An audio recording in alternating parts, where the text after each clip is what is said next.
Welcome to my kitchen. I'm actually filming this on my day off.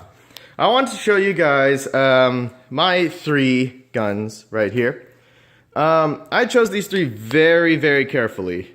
I wanted them to be cheap, I wanted them to be reliable-ish, and I wanted them to teach me the skills to kind of move on. So if I were to go shooting with friends, I wouldn't be lagging that much. I would already have the skills under my belt. And I guess we'll work left to right. This is a .22 rifle. Oh, welcome to my dirty dishes. Like I said, it's my day off, so I ain't doing nothing today except for this. .22 rifle, right? This was actually my first weapon. All of these are cleared, by the way. Right here, we're talking about .22s. Cheap, economical. I got the extended magazine. Just to give me the skills for kind of extended shooting. So if you were to move on to something like an AR-15, you'd be used to the round capacity. You wouldn't just be counting your rounds all the time, even though you should. I've got a scope on this. That's just a regular BSA scope. That's for my long distance shooting, so that way I'll have the skills for that too. It'll give you the skills of windage, finding your targets properly, how to adjust for elevation, things like that. And all of this is in one rifle, by the way. You can also test jams with this. You can teach yourself how to clear out jams. What you'll do is you'll put in a whole bunch of .22 long rifle and one .22 short randomly in there, and it'll jam, and you'll have to clear it properly. I've got a little pouch on the stock here. I actually made this out of a pocket. This holds all the tools and an extra small magazine in here. I can put a small 10 rounder, it only cuts off at about there.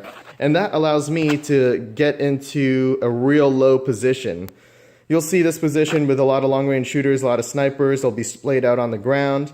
And that way I don't have this hitting the ground everywhere I go. It's actually the original 10 rounder that came with this rifle. And this holds all the tools for me to take this down. You can see that the stock is cut. I sealed the end with truck bed liner. And now it's a takedown rifle. 2 screws come out, take it down, and it fits into this bag that I can wear as a backpack. So now it's portable as well. And taking down your rifle gives you good muscle memory for trying to fix things. Maybe you're gonna clean it or something. Things like that. The stock right here, you can see there are 2 holes for screws. In there, I can also fit 200, count them, 200 rounds of .22 long rifle.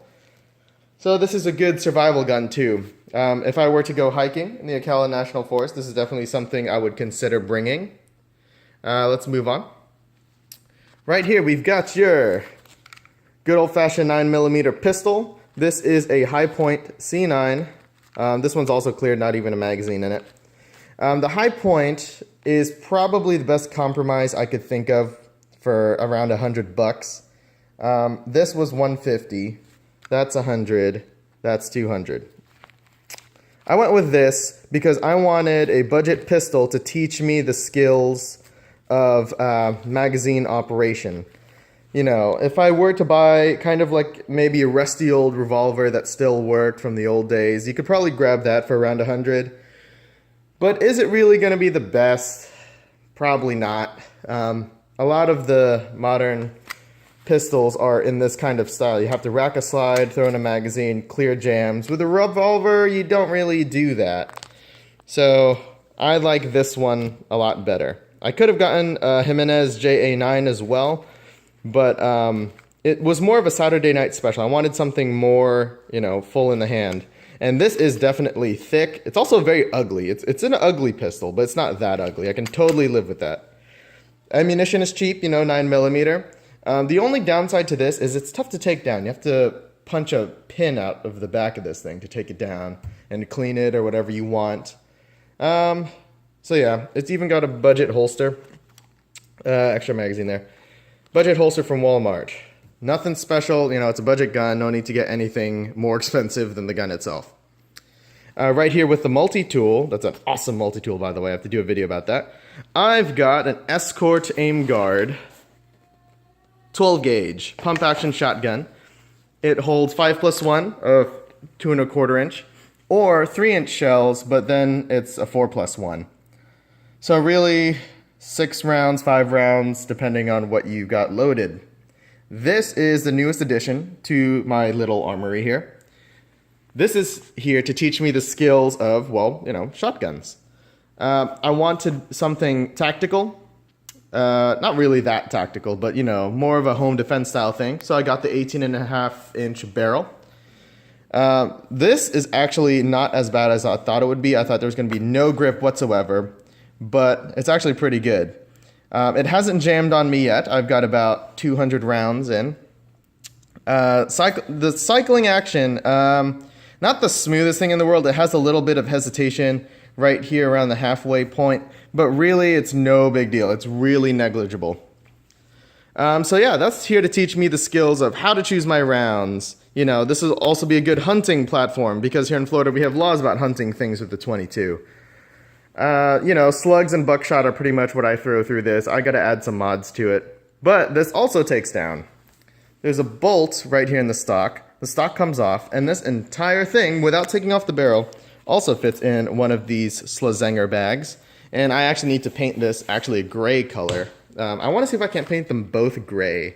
See how that works. But yeah, very simple takedown. Same thing with the butt pad here. This is actually a very soft rubber butt pad to take in a lot of that recoil. I'm actually not recoil sensitive. I don't really care. But for most people, you will love to have that butt pad on there. I don't really have too many complaints about this, except I wish this were on a steeper angle. I really wish that checkering was also a little bit sharper to give me more traction. I feel like, for some reason with this, I feel like I'm holding a stick. While compared to something like this, it feels very natural in the hand. That's my only gripe, but I'm not gonna change out of stock for that. That's totally something I can adapt to. So there you go, guys. 3 budget guns to teach you the skills to move forward in the gun world. You don't have to follow this. And again, it is kind of expensive to have shooting as a hobby. I mean, 150, 100, 200. Not a real 200 though. It's 200 out the door, you know, with taxes and fees and junk. So anyway, that's just a quick video for you guys, and I'll be talking about all of these individually in the future. So I'll see you guys later. Remember, stay safe out there.